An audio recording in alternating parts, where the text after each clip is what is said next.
Great, great.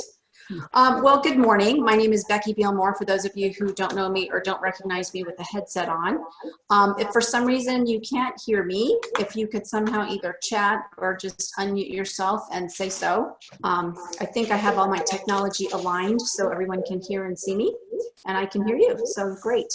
Welcome to the third session of our Easter season adult education or faith formation. We're using the book Canoeing the Mountains by Ted Bolsinger.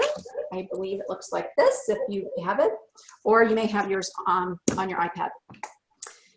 I wanted to let you know, in case you weren't aware, that the bishop and her staff have all read this book and they've studied it and talked about it and have encouraged folks throughout the diocese to also read this book. Of course, this was talked about before COVID, but now it's probably even more appropriate in this unknown territory that we're in. Deb, if you wouldn't mind changing the slide. Becky, you might have, Becky, it sounds like you have two speakers on. Does it? Mm-hmm. You have reverberation. Oh, well, let's try this again then. Hold on. I mean, we can hear you. Is that better? Yes, you're better now. Okay, great. Sorry, I was the problem then. So sorry. Okay. Anyway, so the bishop staff has read all this, and we're going to do a quick review in case some of you haven't been able to join us the last two times or have forgotten what we've talked about. The first week, which was in alignment with the study guide in the back of the book, is the landscape, the challenge, your leadership adventure. Is that me again? Hold on, guys. Let me see.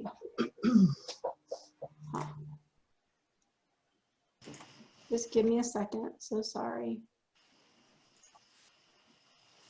How's that? Can you hear me now? Yeah. So far, so good.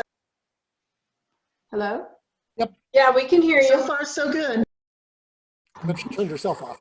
But she can't hear us. Can you hear me now? Yeah. Yes. But I can't hear you. Hold on. Okay, there. Can you hear me? Yes. Okay, and I can hear you. There we go. So sorry, too much technology here. Okay, so we're going to do a quick review of what we've done over the last 2 weeks. The first week was the landscape, the challenge, your leadership adventure, and the author really talked about the challenge of uncharted territory. He talked about adaptive leadership. When environments change, biological creatures and living systems are required to make critical decisions to survive, thrive, and face challenges. And so he talked a lot about adaptive challenge. He also laid out the overview of the book, which was the landscape, the challenge, your leadership adventure. That was the first week. The next week, the world in front of you is nothing like the world behind you. Our current week, which is no one is going to follow you off the map unless they trust you on the map. Is this happening again? Becky, I'm going to mute everybody. And Okay. they can unmute themselves if they want to speak, because it may be somebody else's reverb that's going on. Okay, because I think I'm good. Thank you so much. So anyway, then the second week, he talked about the world in front of you is nothing like the world behind you, like I just said. We talked about the changes in the world and in the church as it relates to, you know, many in the church were either trained or used to this notion of Christendom, where Christianity was kind of the center of our culture in a variety of places in the world, especially the United States. And that fact doesn't necessarily prepare us to lead in a way that we're in the post-Christian era. He also talked about, we talked about reactions to those changes in the world and the church. And he also talked about that in a moment of crisis, your temptation is to default to your training, which we'll talk about a little bit more for this week's material. Deb, next slide, please. Thanks. So there's, before we go any further, I'd like to talk a little bit about two different definitions because they're really foundational to this particular week's material. The first one is technical competence. That's the ability to do the job you're hired to do. According to the author, in the case of the church, those are the tasks of stewardship of scriptures and tradition, souls and communities, and teams and tasks. He talks a little bit about that, but it's not terribly important, I think, for our conversation, because we really have a much more diffused leadership model. And so it's not just the pastors who need to be trained up in certain tasks and skills. It's a lot of us, because a lot of us are leaders or former leaders and are still leaned on for moving ourselves forward. So competence in this sense doesn't necessarily mean that you're an expert in these technical skills. I'm not quite ready to go to relational congruency quite yet, Deb. The focus is on developing credibility for potential leadership that mobilizes people to grow and address the biggest challenges.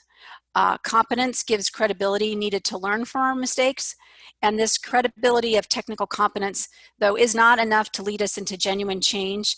That we need trust, which comes from relational congruence, which is the next definition we'll talk about.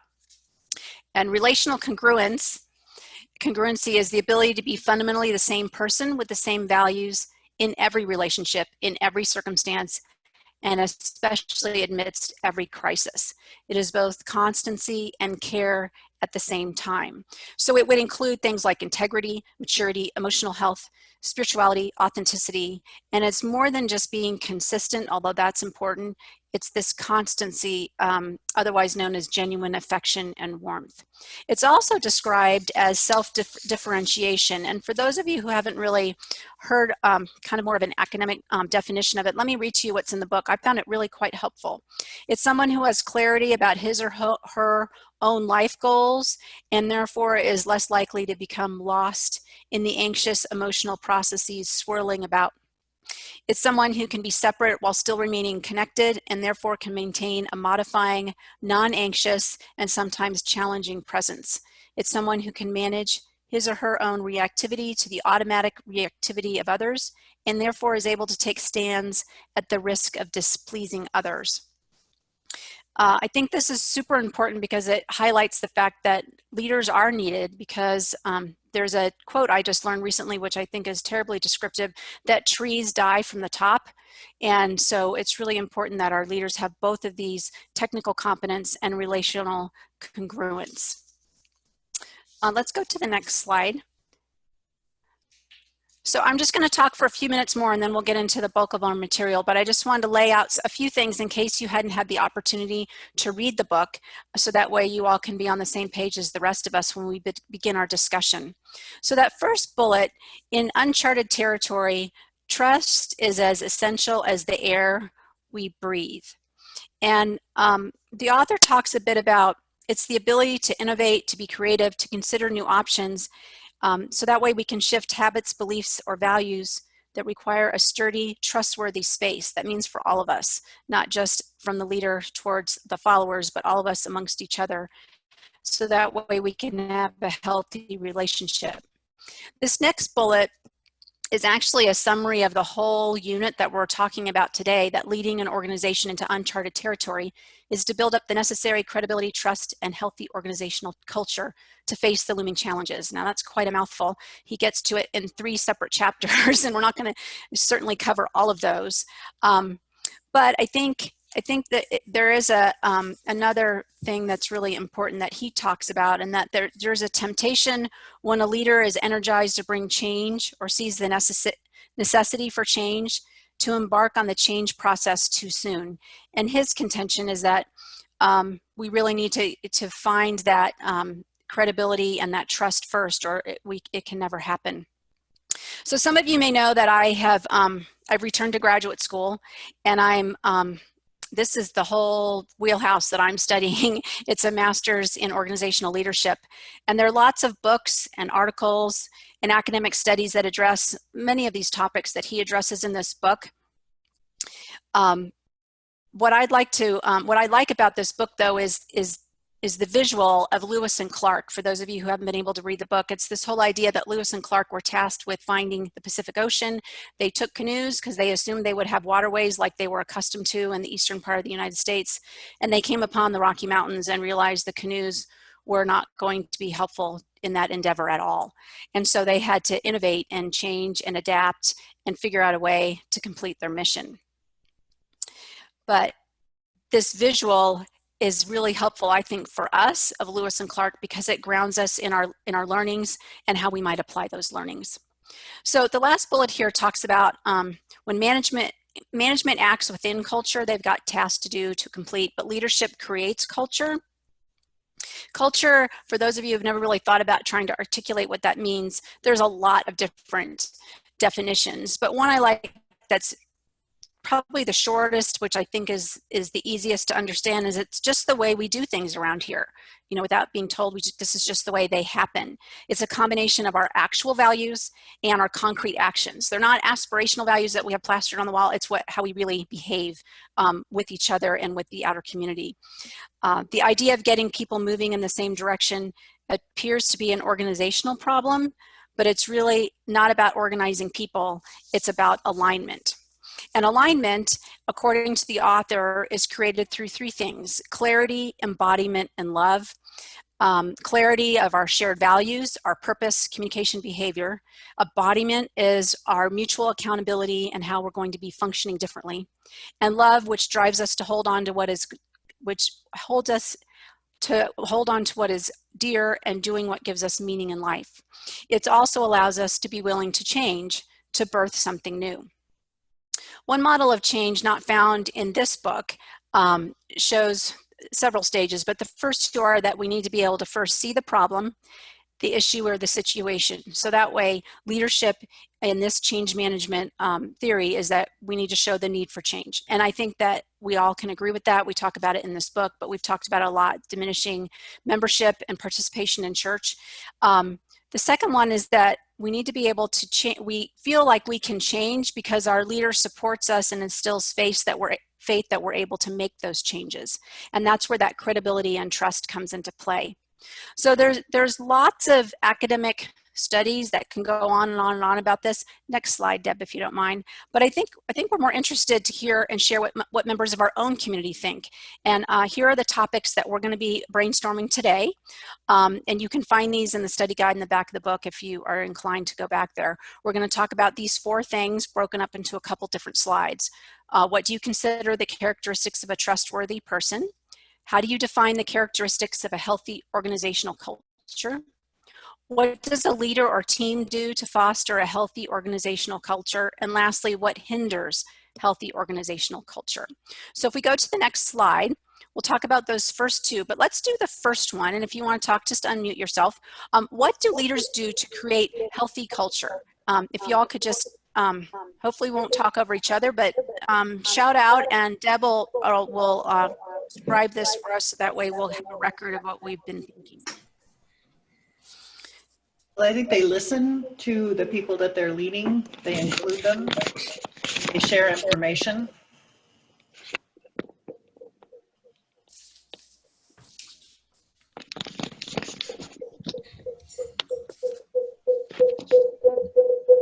If somebody has 2 devices going, you have to make sure that your mic and your speaker are muted are both shut down on the second device.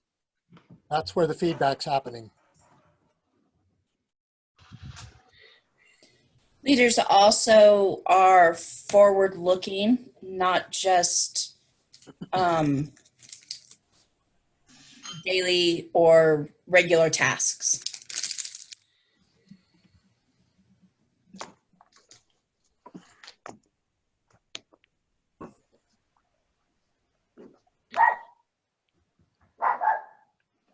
Good leaders wait to see how the organization functions before changes are suggested.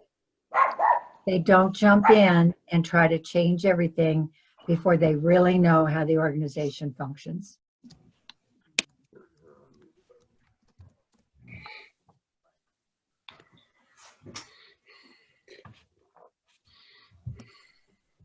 They bring everybody along and don't allow cliques to form and divide the groups.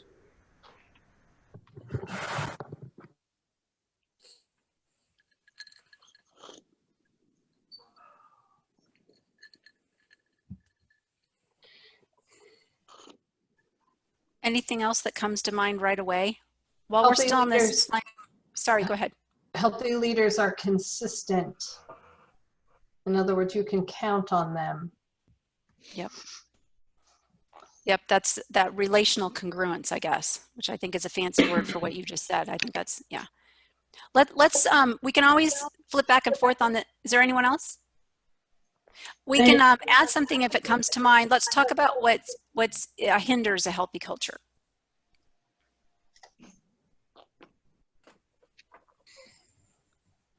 Not being honest about your mistakes. Mm. I think that a perfect genius unwilling to admit that maybe things could be a little bit better or to try to compensate for mistakes in the past hinders a healthy culture, because then it negates any trust in that leader. Mm-hmm.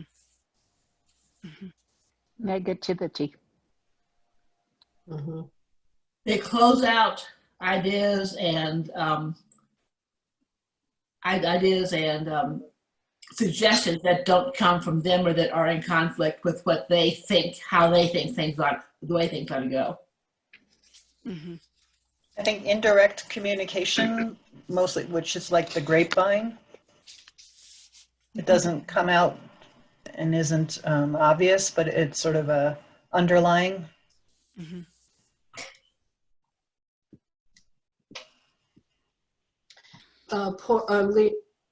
Poor boundaries.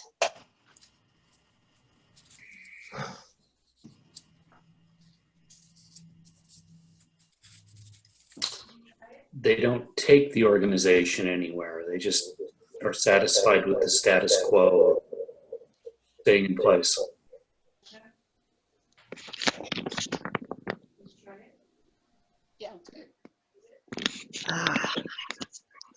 Anything else? Triangulation. Mm-hmm.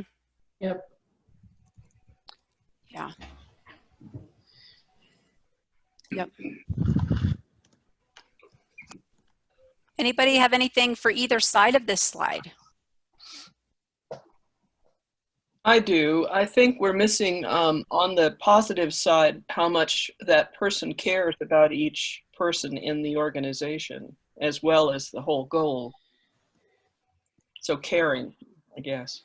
Carrying it back on culture, healthy culture. Right. Yeah. Yeah. And I would also add for the healthy culture,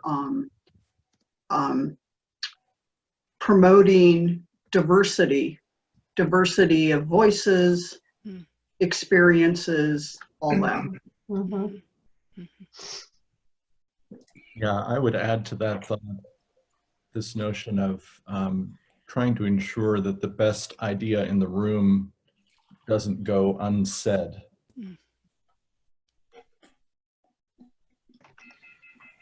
Or perhaps even unheard, maybe. People Yeah. will talk over them. Yeah. Mm-hmm. And a corollary to that is assuming positive intent from everyone. Mm-hmm.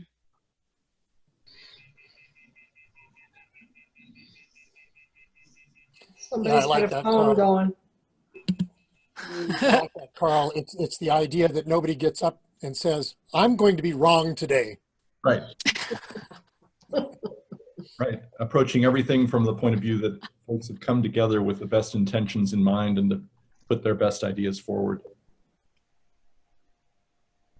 I'm going to assume I can type. Okay.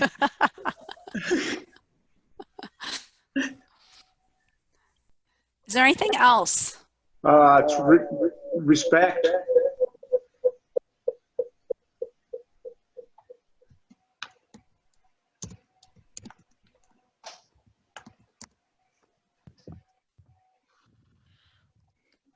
On the unhealthy side, the hubris and arrogance causes a lot of division. I'm always right. I won't go wrong. Hubris, and what was the other thing? Arrogance. Arrogance. And lack of humility. Mm. Well, Mm-hmm.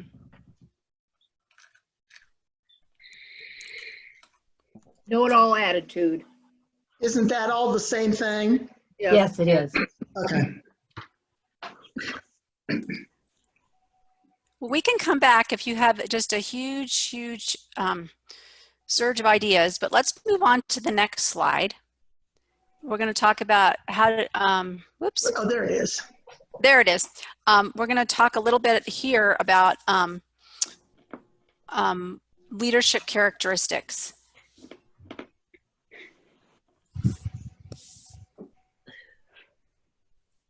I feel like many of the things we said in the previous slide sort of fit here as well. Yeah. Boundaries, trustworthy. But what this is, what does a team do to foster a healthy organization? What does the leader do? Oh. The one I would say is the leader always listens.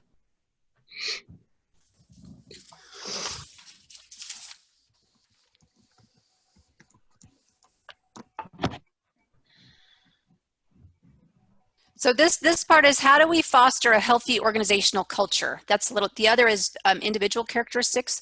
This one is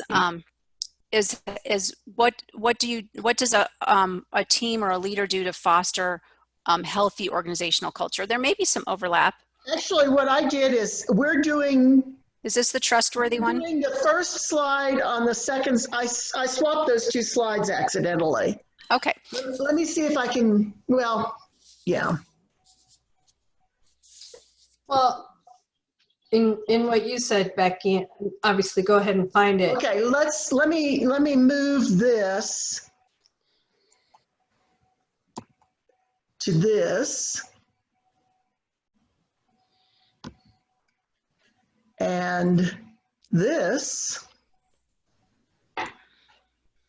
that may be correct, actually. Yeah, that looks good, actually. Well, the one thing I was going to say about leadership characteristics, a leader is good if they always listen, but sometimes we do have to do what the leader says. Now is a really good example of that. Right. A leader has to assume responsibility. Yeah, there you go. Oh, yeah. Way better said. Mm-hmm. Yeah, let's talk about the nuances about that. I think most of us probably agree with all the things we've already said. What are some of those nuances, the yes, however, or but, or also, that if the first part comes, we're okay with the second part, but if they just go straight to the second part of just making a decision. Anne, are you trying to say something? I saw you waving your hand. I'm so sorry, I'm interrupting. I have to leave. Oh, so, okay. You so guys glad you could be here. Enjoy. Thank you. Bye. Okay, bye. Okay. I think it's extremely difficult to separate the discussion we're having now from our current times and climate politically. And I think that we're all kind of getting hung up on trying to separate the two. And I think we need to, but I think it's also we need to not ignore the lessons that we're seeing in front of us every day. To talk about that a little bit more. What do you mean? In terms of the leadership that we have in terms of the government and all that's going on, what we're seeing we're seeing leaders develop who are not necessarily in a national position, and others in a national position who are not necessarily leading, but are doing things that may not be conducive at all to a sort of a good group to a positive group outcome. And I think we're having a hard time separating this discussion going in our community and our church from the larger discussion in which we're all immersed in, sort of up over our ears, not just up to our ears, but over our ears. Mm-hmm.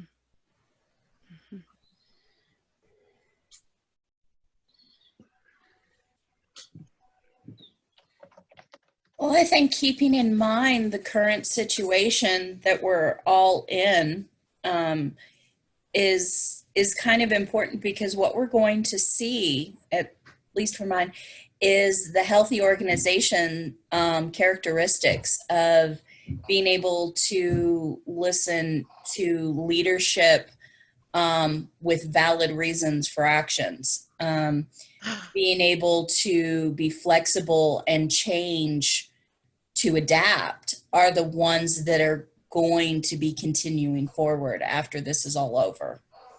I think once they do the studies that will happen on organizations that shrunk and in essence disappeared, you'll find that it's due to not following some of these healthy organizational characteristics. Mm-hmm. That maybe the organization thought they were healthy because everything was going just great, but when they hit this huge obstacle, or they hit the Rocky Mountains, using the analogy from the book, that they didn't know what to do with their canoes. They didn't know where to go. They didn't just keep moving forward. They didn't adapt. Mm-hmm. Mm-hmm. So let's keep going on that theme of how we might characterize a healthy organization. They can listen to responsible leadership. They have the ability to adapt. What are some other things that we might want to mark here to remember after today? Something that we might aspire to as our own organization. Jim? Liv? Yeah, if no one else wants to talk. I think not getting overly frustrated or getting frustrated at the right things and bringing that up to the right people. So I think it's really easy. I see a lot of people just getting really frustrated about things and they just rant to everyone and makes everyone super angry, where there's better ways to kind of channel that. And I don't know, I feel like that's kind of the job of being part of an organization. So channel frustrations, is that what you're saying? Appropriately channel frustrations? Exactly. Okay. Use All right. that well, not, yeah.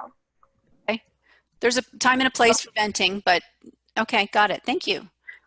Who else was going to talk? I lost track. Was that Jim? Who was going to do that? I have one comment about adapting. I think in order to be able to adapt, you have to honor the past, but move forward. Honor the past, not live in the past, move forward, but still have the reverence for everything that went before. So honor but not live in the past. Oh, okay. Well said. Thanks. All right. Is there something else somebody'd like to add here? I think a healthy organization has people who also care about one another enough to be able to say to one another that, you know, we're going to go ahead and I know you don't agree, but we would really like it if you would come with us. And then other people, you know, the ones that are dissatisfied, do a little forgiving and move with the group. What I guess I'm saying is that people are flexible and loving and forgiving within it in order to be creative. Flexible, loving, and forgiving. Nice. Is that, Becky, he summed by what I said here on the slide, brings others along to congruence. It's Mary's idea. Does that fit with what you thought, Mary? Do we need to elaborate? I think you need how it actually works. Yes, flexible, and forgiving, all members, so that they can. By loving, flexibility, loving, and forgiving.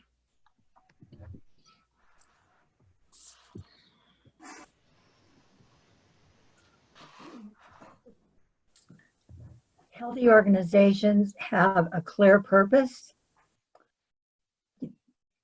It uses something I learned years ago from Earl Room called SMART goals, and really reevaluates where they are and what they're achieving. So everyone knows what we're heading for, what the organization's heading for. Yep. I think a healthy organization also has open access to facts and deals with facts and easy access to the facts, even as conditions change, that access remains open and accessible to all. which is a function of transparency and good communication as well. Yes. Yeah, well said. Yeah.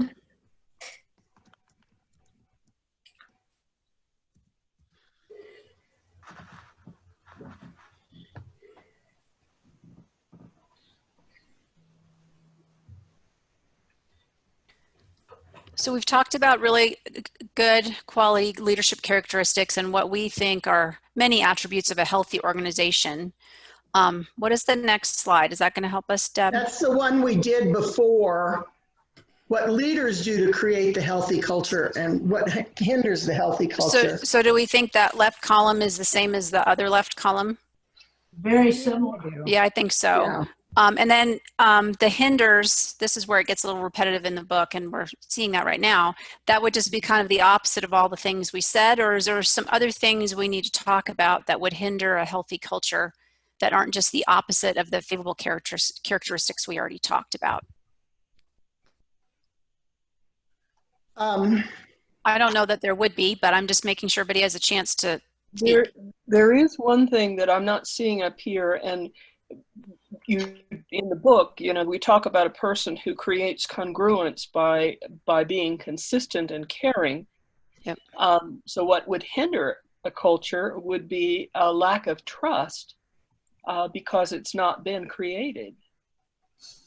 Yeah, lack of trust. Yeah. Okay, so that goes back here. Nope, you're on the right spot. Okay. Right spot. But you need to delete that and say lack of Consistent and caring on one side, and yeah. Okay. So it would lack of trust and consistency. Okay, and hinders, don't do this to me. Okay, hinders the healthy culture. Give that to me again. Just lack of trust. Okay.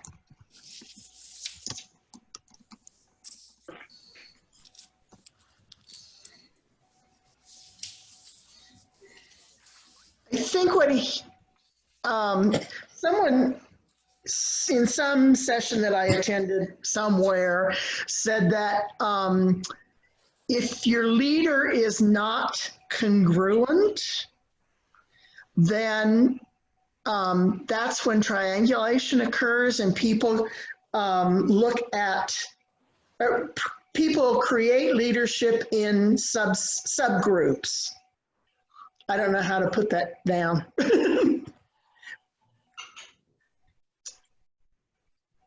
I don't know either, but I understand what you're saying. I think you're exactly right. I think we're seeing a lot of that. The subgroups are often called cliques. Yes. Yep. And a leader of an organization who sides with one group over other groups or gives that particular group preferential treatment or seems to do it. Favoritism, is that what you mean? Is okay. Unhealthy. Yeah. Another. I think on the other side, under create healthy cultures, a leader is always looking out for the good of the overall group, but is able to walk that fine line between that and not letting the individual or the outlier get lost or get trampled over. Mm-hmm. And that's a very difficult line to walk. Mm-hmm.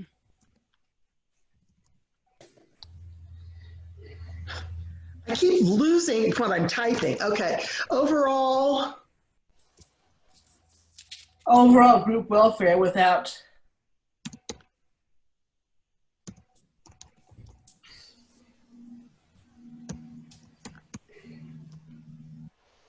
losing track of, or without burying or subverting or whatever, the outliers.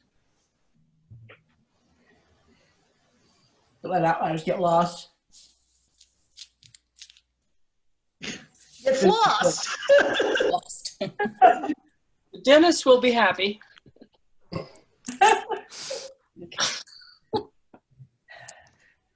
Another on the what hinders a healthy. I haven't learned how to turn off the touchpad that's between me and my keyboard. It's driving me crazy. I hate touchpads. They are my most unfavorite My old one I could turn off, but I can't figure out how to turn this one off. So someone was speaking. What were they saying? Yeah. I think they got cut off. Who was that? It was Christina. And on the other side of what hinders healthy culture is a leader who is too hesitant to act. Mm. You know, it may be from wanting to evaluate and assess, but waiting too long to take that action also leads to those cliques or the organization trying to find other forms of leadership with it. It's kind of that component of analysis paralysis, kind of. Yes. Yeah. Yeah, that is one. All right. I think we're going to move along unless somebody has some really big idea. And of course, we've captured all this so we can put it on our website for everyone to review, and we can always add more. So the next thing is, if you go back. I know, I'm there. Back one more. There. Okay, like all the other weeks, and you'll find this through each book, the author recommends that we work on certain things with a trusted companion, or where are we going? Deb, it's doing a slideshow. You need to make it stop. No, there we go. Okay, so there's these 4 questions, and it's basically the same questions about different topics each time. This one has to do with trust and relational congruence. You know, what have you seen me doing or not doing that builds trust in other people? What have you observed me doing or not doing that diminishes trust? So that's the building or the diminishing. How do I demonstrate relational congruence, and how have I undermined people's trust in me by being relationally incongruent? So this is something that you would do on your own, or you could just do it, introspectively, and as a way to apply what we're learning in this book to your own life. The next slide will talk to you about another thing that the author talks about each section about embodying leadership transformation. And this one I want to spend just a couple minutes on. He has 2 different practices. One has to do with credibility, and it's built through the practice of regular self-assessment.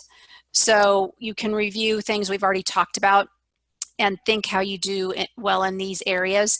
The ones he gives are really more appropriate to senior pastors in a congregation, but I think you can apply it in many aspects of your life. The second thing to talk about is that trust is built through authenticity, and I think Deb captured it here about practicing saying I don't know and learning to ask good questions whenever you're speaking with other people. He quotes Jim Collins, who many of you may have read. He's a leadership expert that's written a ton of books. He suggests that you should ask 2 questions for every statement you make in a suggestion, kind of like that thing, I've got 2 ears and 1 mouth, right? Should listen twice as much as I speak. So those are some things to practice these concepts that we've talked about today. Are there any thoughts on these 2 ideas that kind of amplify what we've already been talking about? We have a couple minutes, and then I'll close with a few final thoughts. But does anybody have something they'd like to add to this part of our conversation? Well, I think both of these require a degree of humility and vulnerability to open yourself up to that conversation and that assessment. And the previous slide, when you talked about having conversations with others that asks, what have I done to build trust or that has not created trust? That takes, that question itself takes trust and opening yourself up to that. And that can be challenging, but at the same time, incredibly rewarding. I think that's the absolute definition of leadership, is making yourself vulnerable, always stepping up, always being the first to say, yes, I will do this. And then, just trusting in your own capabilities. But the number one thing is being vulnerable, always. I think that practicing, I don't know, agreeing with everyone else, including Carl, but also as not just the leader, but the other person, being okay, hearing, I don't know. And that's really, really okay.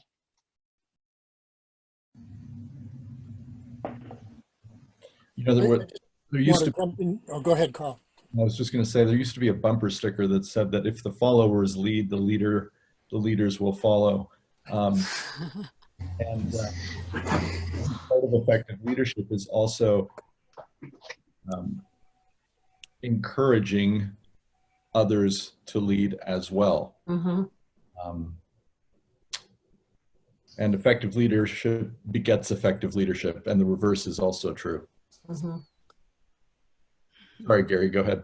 Yeah, what I was going to say was that the fact that people are on this discussion, I don't think everybody's here just listening about to what's going to happen down the road. I think people are here because there's a commitment to moving forward, and the fact that you're here is sort of a tacit admission that you too are a leader, and that, you know, there are, at least according to my look, there are about 30 of us on this participants right now. There were 100 of us, 100 screens during worship. So we've got about a third of the people, third of the screens here who have said, this is important. Not to say that other people don't think that it's important, but here it's a level of being engaged in such a way that the folks who are watching are leading this congregation forward. This isn't the vestry, it's not the transition team, and it's certainly not me. It's the people who are committed enough to participate in this discussion and to be informed about all of the various ways that Bolsinger is bringing in these kind of new ideas, to bring that to bear. So everybody who's here is a leader in this endeavor. And I just want to affirm that and say thank you for being part of the discussion, and for coming back. So that's all I wanted to say. Thank you, Father Gary, because I'm an old leader and I am not taking on more than I can handle. And that's one of the things I feel key to credibility. I'm a member of the Arapahoe Douglas League of Women Voters, and last year I agreed to be on the management team. And that takes a lot of time. And this morning I was struggling if I had two things I had to do for church or for league, what would I do? And my answer is church. So I'm coping with the fact that I can't do what I used to do. And I need to lead young people into taking on these roles. I absolutely want those of us who've been in those roles, who are definitely over the age of 60, to realize these younger people have to have definite roles. We need to support them, and we need to help them become the leaders. I'm sorry I pontificated. I think it's a very important point, Irma. And I think that they need to understand that their time for responsibility is coming and is here. And that those of us who have had it in the past are willing to start following their lead, because they have the new ideas and they're part of the next wave of what's coming. And that's who we need to be looking to. The question is, are we willing to let them do what we don't think we would? They'll do a lot of things that I wouldn't even consider, but more power to them. Answer has to be yes. You have to say, you have to get out of that box and sometimes get uncomfortable, but. And they have to be doing things now we didn't think we'd ever do. Exactly. Well, part of that, I think, is to echo, and I apologize, I don't remember who said it, that we need to honor the past, but we can't live in it. We need to move forward. Mm-hmm. Right? Mm-hmm. Yeah. Absolutely. Yeah. Gary, did you want me to start winding things up, or do we want to keep talking for a bit? It's up to you. We can, 4 or 5 minutes if people want to. If there's more to discuss, it's in your hands. Well, why don't I wrap it up? And I've got a thought to ponder, and maybe if people feel inclined to talk about it, then we'll have time for it. If not, then we'll go grab a coffee. Does that work for everyone? So there's a part at the end of this section that summarizes what we've been talking about, at least from the author's perspective, and that's when leaders are perceived as technically competent, they gain credibility in the eyes of their followers. When they are perceived as relationally congruent, trust is established. When credibility and trust are mobilized to create a healthy organizational culture, then we're ready to embrace the thrilling and daunting task of entering uncharted territory. So my question is how do we balance those on the map, and that's what we've been talking about today, with our mission to include the other where the current map is irrelevant, that we're leaving? How do we balance those? And one example right now is that as much as we don't like it, we're kind of closed right now because of Zoom bombing and any other sorts of technical reasons. We aren't able to be open unless you give a personal invitation and forward an email to someone for somebody to just pop into our worship. So that would be one example. But I challenge all of us to think about, when we're leading, how do all these lessons apply when we also want to include the other who isn't part of our past, but is definitely part of our present and our future. Any thoughts? Well, I think one of the things that it's really hard for any of us to do, and I include myself in that, is we've got so much stuff to do. It's hard to read or look or listen outside our own area of interest. So, you know, it's like folks, and I can count myself among them, who might go to the gym and make sure that they position themselves in front of one news feed rather than in front of the opposite news feed.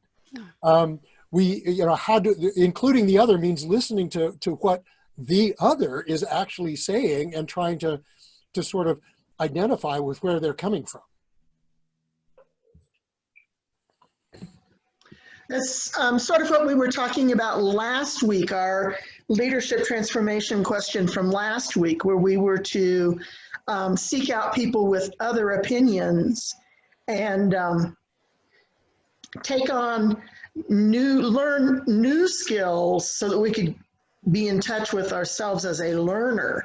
And especially for those of us who are older, I think that's, it's been a long time since we've learned something new for some of us. And we're really set up. Zooming is new. I agree. I think about, I'm going to give a specific example, anecdotal, obviously. Took my car in to get it serviced this week, and a woman who was waiting in the waiting room with me had her Bible with her, and she was obviously doing her devotions. And when she finished, I made a comment about, I did my devotions before I came this morning, and but it's good to see you doing that. And there were other people sitting there and obviously listening. We don't go to the same church. And I think when it's important for us to be willing to say, I'm a Christian. My other anecdotal go to this has to do with physical therapist that my husband Wally had first, and then I had him. And after the last federal election, he said, well, what do you think about doing away with the health care? And I said, Dr. Bob, you got to know, first and foremost, I am a Christian. Okay, we're going to stop talking about that. It's really interesting when we profess our faith, the door it can open. And I've really learned it isn't getting into an argument, but it is saying, this is what I believe. And it's worked for me. At least I think it has. So, try it again.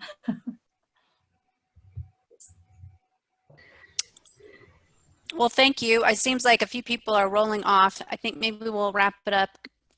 Can we have the next slide, Deb, just to kind of remind everyone? Consider doing those exercises with a trusted companion like we talked about, and that those 2 exercises about embodying leadership that we chatted about for a few minutes. And it's a little bit more reading this time. It's chapters 7 through 11, leading off the map now. We were on the map this week. We're leading off the map in uncharted territory where adaptation is everything. So we'll get a little bit more into that. And please remind me who's leading. Is that? Christina. Oh, thank you. So she'll be our facilitator our next time. Any final thoughts? Gary, is there something you want to say jumping in? Nope, just thanks. Okay. We are still needing leaders for week 5 and week 6. I will be glad to do slides for you. As Becky can tell you, I'll make 100 changes if you want. And, so just think about that. I like to get ahead. Thank you, everyone. I really appreciate the conversation. I learned a lot today. So thanks for hanging out this morning. Yeah, I agree. Thank you, everyone. Thank you. Yeah. Great. Have a great week. Thank you. Go get your bagel and come back.